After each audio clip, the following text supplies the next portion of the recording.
Դուք հայ առաքելական եկեղեցու հետևորդ եք։ Ես մկրտված եմ հայ առաքելական եկեղեցում եւ առնվազն ինստիտուցիոնալ առումով հետ համարվում եմ հայ առաքելական եկեղեցու հետևորդ։ Այսօրերի եկեղեցի իշխանություն վերջին, այսպես տեղի ունեցող զարգացումը։ Ես կարծում եմ եկեղեցի իշխանություն վեճը չի սկսվել այսօրերին, այդ վեճը սկսվել է բավականին վաղուց։ Օրինակ, եւ եթե ձեզ թվում է ես պիտի խոսեմ Բաքրատ Գալստանյանի սկսաշարժման մասին, ոչ, դրանից էլ ավելի վաղ է սկսվել եկեղեցու սկսած հակամարտությունը պետության դեմ։ Ես շատ լավ հիշում եմ, օրինակ 2022 թվական, եթե չեմ սխալվում, երբ որ նախագահ Վահագն Խաչատուրյանի երթմնակալության արարողություններ եւ քաղաքական իշխանությունը ներկա չէր այդ ազգային ժողովի հատուկ նիստին, բայց ներկա էր ամենայն հայոց կաթողիկոսը եւ ես ձեզ առաջարկում եմ գնալ եւ լսել ամենայն հայոց կաթողիկոսի ելույթը, դա ընդդիմադիր քաղաքական գործչի ելույթ էր եւ ակնհայտ էր, որ եկեղեցին առնվազն քաղաքական իշխանության, բայց ես նաև կպնդեմ, որ պետության դեմ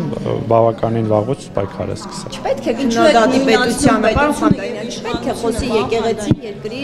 այնպիսի խնդիրների մասին, ինչպիսին օրինակ այն ժամանակ Արցախի հարցը կար եւ այլ անվտանգային ու մարտահրավերներ պարունակող։ Բնականաբար Հայաստանում դուք ուզում եք լռություն պահպանել։ Չէ, բնավ ոչ, բայց նաև եկեղեցին պետք է մնա իր լիազորությունների, իրավունքների, խնդիրների շրջանակներում եւ ակնհայտ է, որ այդ շրջանակներից դուրս է եկել եւ սկսել է քաղաքական, ես ասում եմ, իրաց հայտարարություններով դրանք քաղաքական պայքար են սկսել, այսինքն կուսակցական գործունեություն են սկսել ավելի շուտ։ Հիմա ավելի լավ չի, որ դուք էլ ասեք, որ ես կուսակցություն նկատի չունեմ որևէ կուսակցության, նկատի ունեմ ընդդիմադիր քաղաքական գործունեությամբ է զբաղվել եկեղեցին։ Հարցն եք բերել օրակարգ։ Մենք բերել ենք օրակարգ հարց, որ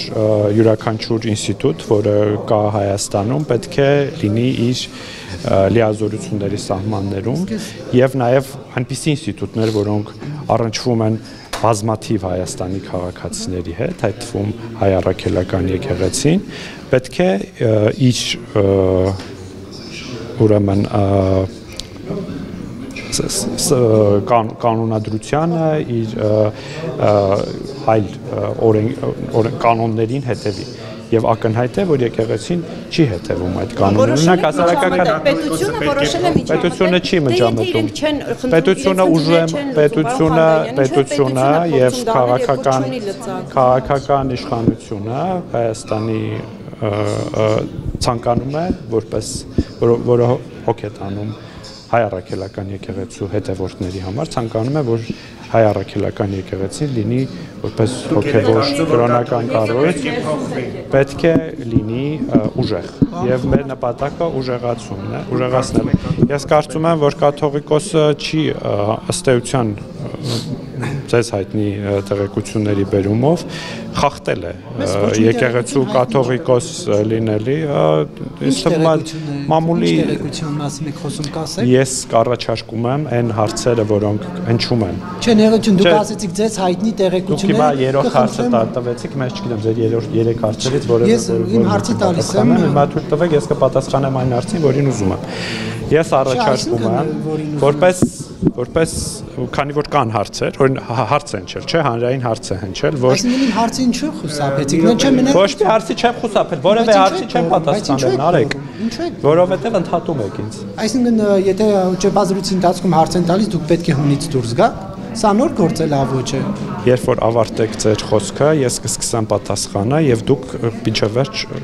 պետք է լսեք։ Ես լսել եմ ձեր պատասխանը, բայց նաեւ հարց եմ։ Հիմա ես կարող եմ պատասխանել, չընդհատեք։ Իսկ դուք չգոռաք։ Ես ուրեմն եկեղեցու ամենայն հայոց կաթողիկոսի կուսակրոնության ուխտի խախտման վերաբերյալ հնչել է հանրային հարցադրում։ Այդ հարցադրմանը եկեղեցին մինչև այս պահը չի պատասխանել եւ ես շարունակում եմ այդ հարցադրումը արդյոք ամենայն հայոց կաթողիկոսը խախտել է կուսակրոնության ուխտը եւ ես ակնկալում եմ եկեղեցուց պատասխան եւ ես նաեւ ձեզ եմ առաջարկում որպես հարցեր տալու ամենալեգիտիմ ինստիտուտ մամուլ, 4-րդ իշխանություն, այդ հարցը դուք եւս ուղեք եկեղեցուն եւ եթե պատասխան եւ եթե ունենաք պատասխան եկեղեցուց, այդ ժամանակ արդեն կքննարկենք մնացյալը։